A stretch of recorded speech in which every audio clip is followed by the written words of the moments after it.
નમસ્કાર મિત્રો, હું મોહન ગઢવી ગુજરાતી દુનિયા યુટ્યુબ ચેનલમાં ફરી એકવાર આપ સૌ મિત્રોનો હાર્દિક સ્વાગત કરું છું. મિત્રો, ઇમેજિન કરો, આવાવાળો વર્ષ 2025 આખી દુનિયા તબાહ થવાની છે. ભયંકર સુનામી, ભૂકંપ, યુદ્ધ અને 64 પ્રકારની નવી મહામારીઓ ફેલાશે. તો શું ખરેખર 2025 વર્ષ છે જ્યારે કળિયુગ ખતમ થઈ જશે? શું વર્ષ 2025માં દુનિયા ફરી એકવાર ભયંકર મહામારી સાથે લડશે? શું 13 મુસ્લિમ દેશો અને ચીન મળીને ભારત ઉપર હુમલો કરવાના છે? શું કળિયુગનો અંત સમયથી પહેલા થવાનો છે? વિચારો, શું થશે જો આ બધી ઘટનાઓ સાચી થઈ જશે? તમે, હું અને આખી ધરતી ઘોર અંધકારમાં ડૂબી જશે અને એક એવી શક્તિ પ્રકટ થાય જે આખા બ્રહ્માંડનો સંતુલન જ બદલી નાખે. થોડોક મિત્રો ડરવા જેવું લાગ્યું હશે, પણ આ એક ચેતવણી હોઈ શકે છે, કારણ કે આ એક સિદ્ધ સંતની પુસ્તકમાં લખેલી વાતો છે. આ ભવિષ્ય મલિકાની વાતો છે જે આજ સુધી હંમેશા હકીકતનું રૂપ લેતી આવી છે. મિત્રો, મનમાં પ્રશ્ન તો ઘણા છે, પણ આ બધા પ્રશ્નોનો જવાબ 500 વર્ષ પહેલા લખવામાં આવેલી ભવિષ્ય મલિકામાં આપી દેવામાં આવ્યું છે. પણ આખરે શું છે આ બધા પ્રશ્નોની અસલી સચ્ચાઈ? આજના આ વિડીયોમાં આપણે ખૂબ જ વિસ્તારપૂર્વક વાત કરવાની છે. વિડીયો ખૂબ જ ખાસ છે, માટે વિડીયોને છેલ્લે સુધી જોવા તેમજ લાઇક અને શેર કરવા ખાસ વિનંતી. અને જો તમે આ ચેનલ ઉપર પહેલી વાર આવ્યા છો તો હમણાં જ ચેનલને સબસ્ક્રાઇબ કરી લેજો. તો ચાલો આજનો આ મહત્વપૂર્ણ વિડીયો શરૂ કરીએ. મિત્રો, એકવાર તમે વિચારીને જુઓ, વર્ષ 2020માં આખી દુનિયા ઊભી રહી ગઈ. ભયંકર મહામારી મતલબ કે COVID-19 આપણને આપણા ઘરોની અંદર કેદ કરી નાખ્યું. આ મહામારીમાં લાખો લોકોએ પોતાના જીવ ગુમાવી નાખ્યા. એના પછી વર્ષ 2022 અને 2023માં દુનિયાના ઘણા બધા દેશોની વચ્ચે યુદ્ધની શરૂઆત થઈ ગઈ. મિત્રો, શું આ બધી ઘટનાઓ ખાલી એક ઇત્તફાક હતો? જો તમને કહેવામાં આવે કે આ બધી વાતો પહેલે જ લખી દેવામાં આવી હતી તો તમારી પ્રતિક્રિયા શું હશે? તો ચાલો શરૂઆતથી શરૂ કરીએ અને આપણે જાણીએ કે આખરે શું છે સચ્ચાઈ ભવિષ્ય મલિકા પુરાણની. તો મિત્રો, વિચારવાની વાત એ છે કે આજથી 500 વર્ષ પહેલા ઓડિશામાં એક સંત હતા જેમનું નામ હતો સંત અચ્યુતાનંદ દાસ મહારાજજી. અને એમણે મિત્રો પોતાના સહયોગી સંતોની સાથે તાડના પાનાઓને જોડીને ભવિષ્યની વાતો લખવાનું ચાલુ કર્યું. એમણે તાડના પાનાઓ ઉપર એવી ભવિષ્યવાણીઓ લખી નાખી જે બધાને સંયોજિત કરી અને એક ગ્રંથ બનાવવામાં આવ્યું જેનું નામ છે ભવિષ્ય મલિકા. આ પુસ્તક અનોખી હતી કારણ કે આમાં ભવિષ્યમાં ઘટવાવાળી અનેક ઘટનાઓનું વર્ણન મળે છે, જેમ કે હમણાં વીતેલા થોડાક વર્ષોમાં વીતેલી ઘણી બધી ઘટનાઓ. જો તમે આ પુસ્તકને વાંચશો તો તમને એવું લાગશે મિત્રો કે તમે કોઈ ટાઈમ મશીનમાં બેઠા છો અને આપણી પાસે લગાતાર અખબાર આવી રહ્યા છે જેમાં ઘણી બધી ભવિષ્યથી જોડાયેલી ભવિષ્યવાણીઓ લખવામાં આવી છે. અને જ્યારે એ આપણા સાથે વીતી જાય છે ત્યારે આપણે સમજી શકીએ છીએ કે આ ભવિષ્યવાણીઓ કેટલી સાચી અને સટીક હતી. આપણે સમજી જઈએ છીએ કે ભવિષ્ય મલિકામાં જે લખેલું છે એ બધું હકીકત છે. ચાલો, જે વીતી ગયું એ તો વીતી ગયું. હવે શું આવવાનું છે એના ઉપર ફોકસ કરીએ. ભવિષ્ય મલિકા જણાવે છે કે કળિયુગનો અંત જે છે 3 ચરણોમાં થશે અને જ્યારે કળિયુગના પૂરા 5000 વર્ષ વીતી જશે ત્યારે આપણે એક ગોલ્ડન એજમાં પહોંચી જશું. મતલબ કે ત્યારે થશે એક સૌથી મોટો બદલાવ અને એ સમય છે વર્ષ 2025. મતલબ કે મિત્રો, આવાવાળો વર્ષ 2025. હવે ભવિષ્ય મલિકાના અનુસાર કળિયુગના અંતના પ્રથમ ચરણનો મતલબ છે અધર્મનો ચરમ ઉપર પહોંચવું. બીજો ચરણ છે મહાવિનાશ અને ત્રીજો ચરણ કહે છે સતયુગની શરૂઆત, જ્યારે ભગવાન કલ્કી અવતારનો જન્મ થશે. પહેલો ચરણ મતલબ કે ગોલ્ડન એજ પીરિયડ વીતી ચૂક્યો છે. હમણાં ચાલી રહ્યો છે મહાવિનાશનો સમય. સાથે એમ પણ જણાવવામાં આવ્યું છે કે વર્ષ 2025માં પૃથ્વી ઉપર ઘણી બધી પ્રાકૃતિક આપદાઓ આવશે. સમાજમાં નૈતિકતા ખતમ થઈ જશે અને માણસના વિરોધમાં યુદ્ધ કરવા લાગશે. એક એવી મહાભયંકર બીમારી આવશે જે અડધીથી વધારે માનવ જાતિનો અંત કરી નાખશે, ખાત્મો કરી નાખશે. તો હવે મિત્રો, તમે વિચારી રહ્યા છો કે ગમે તે જૂના ગ્રંથની કહેલી સાંભળેલી વાત ઉપર વિશ્વાસ કેવી રીતે કરવું? શું આનો કોઈ પ્રમાણ છે અને શું આમાં જે ઘટનાઓ ઘટિત થઈ છે એનું એ સત્ય છે? તો ચાલો મિત્રો, હવે ભવિષ્ય મલિકાની થોડીક જૂની ભવિષ્યવાણીઓને પણ આપણે વાંચીએ, જેમાં જણાવવામાં આવ્યું છે કે ભગવાન નારાયણપુરી મતલબ કે જગન્નાથપુરીની ધરતીમાં જ્યારે કલ્પ વૃક્ષ નીચે પડી જશે ત્યારે એક એવી ભયંકર મહામારી આવશે જે લાખો લોકોના જીવ લઈ લેશે.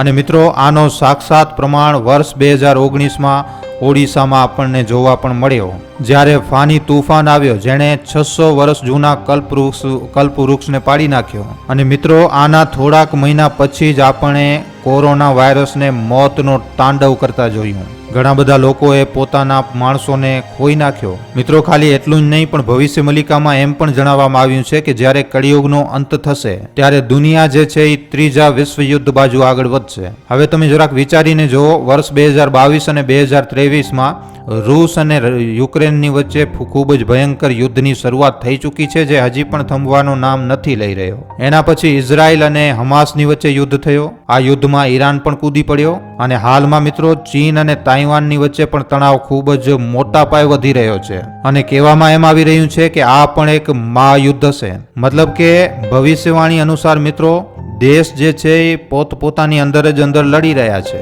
તો આ થોડીક પહેલાની ભવિષ્યવાણીઓ છે ભવિષ્ય મલિકાની. જો હજી પણ તમને વિશ્વાસ નથી આવતો તો મિત્રો એક બીજો પ્રમાણ તમે સાંભળો. હમણાં જ મિત્રો આપણી દુનિયાના એક્સપર્ટ વૈજ્ઞાનિકોએ એક નવા વાયરસની ઓળખાણ કરી છે અને આ વાયરસને ડિઝીઝ એક્સ નું નામ આપવામાં આવ્યું છે. કહેવામાં આવે છે કે આ વાયરસને ચીને તૈયાર કર્યું, જે કોરોના વાયરસથી 20 ગણો વધારે ખતરનાક છે. અને મિત્રો આ વાયરસના ચાલતા 5 થી 10 કરોડ લોકોના જીવ જઈ શકે છે. હવે ભવિષ્ય મલિકામાં એમ પણ કહેવામાં આવ્યું છે કે જ્યારે કળિયુગ પોતાના અંતિમ ચરણમાં હશે ત્યારે જગન્નાથ પુરીમાં અનહોની ઘટનાઓ ચાલુ થઈ જશે, જેનો પ્રમાણ પાછલા થોડાક વર્ષોમાં તમારી સામે જ છે. થોડાક વર્ષો પહેલા પુરીમાં રથયાત્રા દરમિયાન એવી ભયંકર વરસાદ પડી જેના લીધે રથયાત્રા નીકળી જ ન શકી. મિત્રો ભવિષ્ય મલિકામાં એમ પણ જણાવવામાં આવ્યું છે કે જેમ જેમ કળિયુગનો અંત નજીક આવશે, બદ્રીનાથ, કેદારનાથ અને બાકીના ધાર્મિક સ્થળો, આ બધા ધાર્મિક સ્થળો લુપ્ત થઈ જશે અથવા તો ત્યાં પણ એવી આપદાઓ આવશે કે લોકો એને છોડી દેશે. આમ તો મિત્રો બદ્રીનાથમાં આપણે બધા જાણીએ છીએ કે હમણાં થોડાક વર્ષો પહેલાની જ ઘટના છે કે ત્યાં જોશીમઠમાં પહેલાં તો ઘણી બધી તિરાડો આવી અને કેદારનાથની બાળ પ્રલયના વિષયમાં તો તમે બધા જાણો જ છો. આમ પણ આપણા પુરાણોમાં વર્ણિત છે કે જ્યારે ધરતી ઉપર અધર્મ વધી જાય છે, અધર્મ પોતાની સીમા પાર કરી નાખે છે, પાણી જ્યારે માથાથી ઉપર ચાલ્યો જાય છે ત્યારે ભગવાન વિષ્ણુ પોતાનો અવતાર લે છે. અને આમ પણ કલ્કી પુરાણમાં વર્ણિત છે કે ભગવાન વિષ્ણુ જલ્દી જ પોતાનો 10મો અવતાર લેશે, જે કલ્કી અવતારના રૂપમાં આવશે અને ત્યાં જ ધર્મની પુનઃ સ્થાપના પણ કરશે અને ફરી એકવાર એક નવા યુગનું ચક્ર ચાલુ થશે અને સતયુગની શરૂઆત થશે. મિત્રો જ્યારે હું તમને ભવિષ્ય મલિકાની ભવિષ્યવાણી જણાવી રહ્યો હતો તો તમારા મનમાં એક પ્રશ્ન જરૂર આવ્યો હશે કે આખરે કળિયુગનો અંત સમયથી પહેલા કેવી રીતે થશે. મિત્રો જો તમે આ પ્રશ્નનો જવાબ જાણવા માંગો છો તો આપણને સૌથી પહેલા કળિયુગની વિશેષતાને સમજવું પડશે. પણ મિત્રો હવે એ જાણવું ખૂબ જ જરૂરી છે કે આખરે કળિયુગ સમયથી પહેલા કેવી રીતે ખતમ થઈ રહ્યો છે. મિત્રો આપણા ગ્રંથોમાં જેમ કે બ્રહ્મ વૈવર્ત પુરાણમાં ધર્મને એક બળદના રૂપમાં દેખાડવામાં આવ્યું છે.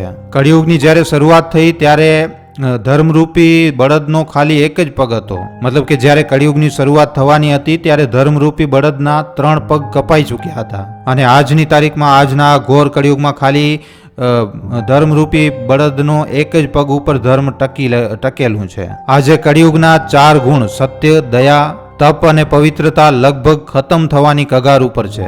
લોકો ધર્મને છોડી અને અધર્મ બાજુ આગળ વધી રહ્યા છે અને એટલા માટે મિત્રો લગભગ વર્ષ 2025 કળિયુગની શરૂઆત નહીં પણ કળિયુગનો અંત હશે. તમે તો તમારી આસપાસ આ વસ્તુઓ જોઈ જ હશે. સ્વાર્થ, લાલચ, હિંસા આજની તારીખમાં માણસની ઓળખાણ બની રહી છે અને આ બધી વસ્તુઓ થઈ રહી છે કલી પુરુષના કારણે. કલી પુરુષ એ જ રાક્ષસ જે રાવણ, મેઘનાથ, કુંભકર્ણ અને સાથે જ સાથે કૌરવોથી પણ ખૂબ જ વધારે ખતરનાક છે. મિત્રો આપણા ધાર્મિક ગ્રંથ શ્રીમદ ભાગવત પુરાણ અને સાથે ભવિષ્ય મલિકામાં કલી પુરુષ અધર્મને લગાતાર આ ધરતી ઉપર વધારી રહ્યો છે. એણે સમાજમાં લોભ, ક્રોધ અને પાપનું ઝાડ એકદમ વેખી નાખ્યું છે અને જ્યારે આ ઝાડ આખી માનવ જાતિને પોતાની અંદર સિમટાવી લેશે અને જ્યારે ધર્મનો પૂરી રીતે ખાત્મો થઈ જશે ત્યારે ભગવાન નારાયણ પોતાનો 10મો અવતાર લેશે, કલ્કી અવતાર, અને ભગવાન એક નવા ધર્મ યુગની ફરી એકવાર આ ધરતી ઉપર સ્થાપના કરશે. અને આજની તારીખમાં આપણને જે સંકેત મળી રહ્યા છે એ સાફ જણાવે છે કે આ બધી વસ્તુઓની શરૂઆત થઈ ચૂકી છે. ધરતીનું તાપમાન વધવા લાગ્યું છે, ગ્લેશિયર લગાતાર ઓગળી રહ્યા છે, પૂર, સૂકો અને ભૂકંપ લગાતાર વધી રહ્યા છે. દુનિયાના કોઈને કોઈ દેશમાં લગાતાર તબાહી ચાલુ જ રહે છે, જેના લીધે ગરમીમાં ખૂબ જ ભીષણ ગરમી, ઠંડીમાં એકદમ તેજ ઠંડી અને વરસાદના સમયમાં એકદમ જળબંબાકાર વરસાદ આપણને જોવા મળે છે। આ બધી વસ્તુઓ થઈ રહી છે કારણ કે આપણે પ્રકૃતિથી છેડછાડ કરી રહ્યા છીએ। આપણે લગાતાર પ્રકૃતિમાં બદલાવ લાવવાની કોશિશ કરી રહ્યા છીએ। ગ્લોબલ વોર્મિંગના લીધે દુનિયાભરના દેશોમાં લગાતાર પ્રાકૃતિક આપદાઓનો ખતરો વધતો જ જઈ રહ્યો છે। મોટા મોટા દેશ આજે હથિયારોની હોડમાં લાગેલા છે અને એકબીજા સાથે દુશ્મની નિભાવવા માટે ઘણા બધા દેશોની વચ્ચે યુદ્ધની શરૂઆત તો થઈ જ ચૂકી છે। અને મિત્રો હવે એવું લાગી રહ્યું છે કે આવનારા સમયમાં આપણા ભારત દેશ ઉપર પણ ક્યારેક ને ક્યારેક હુમલો તો થશે, કારણ કે આજની તારીખમાં મિત્રો આપણો ભારત દેશ દુનિયાના બધા દેશોથી સૌથી વધારે ઝડપથી વિકાસ કરી રહ્યો છે। હવે તમારા મનમાં એક પ્રશ્ન તો જરૂર હશે કે શું ભવિષ્ય મલિકામાં લખેલી વાતો હકીકત બની શકે છે કે પછી આ ખાલી અને ખાલી એક કઠોર કલ્પના છે? તો મિત્રો આ વિષયમાં તમારા શું વિચાર છે નીચે કોમેન્ટ સેક્શનમાં લખીને જણાવવા ખાસ વિનંતી। જો વિડીયો પસંદ આવ્યો હોય તો વિડીયોને ખાલી તમારા સુધી સીમિત ન રાખતા તમારા મિત્રો સાથે, પરિજનો સાથે, વોટ્સઅપ ઉપર, ફેસબુક ઉપર, યુટ્યુબ ઉપર જેટલો બની શકે વધારેમાં વધારે આ વિડીયોને શેર જરૂર કરજો। તો આજના વિડીયોમાં આટલું જ। હવે આપણે મળીશું ફરીવાર એક નવા વિડીયો સાથે। ધન્યવાદ।